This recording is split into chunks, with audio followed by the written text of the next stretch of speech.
Welcome to our channel. Today we how to set up SageMaker pipelines for end-to-end ML automation, detailed guide step by step clearly. Begin by logging into your AWS Management Console. Navigate to the SageMaker service in the console. In the SageMaker dashboard, locate the Pipelines section in the left-hand menu. Click on Pipelines to access the Pipelines feature. To create a new pipeline, select Create Pipeline. You will be prompted to provide a name for your new pipeline. Enter a descriptive name that reflects the purpose of the pipeline. Next, you will need to choose your pipeline's role. Select or create an IAM role with the necessary permissions for SageMaker. Once the role is configured, move to the Pipeline Definitions section.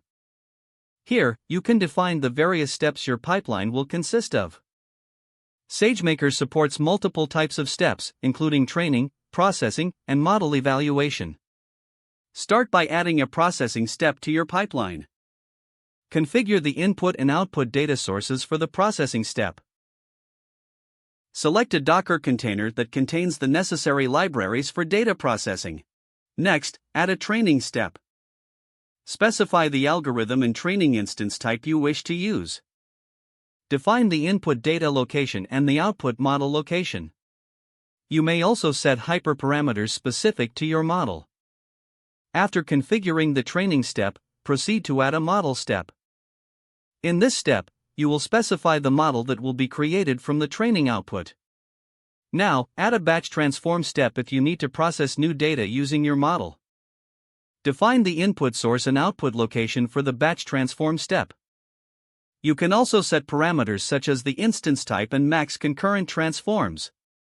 With all steps defined, it's time to validate your pipeline. Look for the Validate button and click it to check for any configuration issues.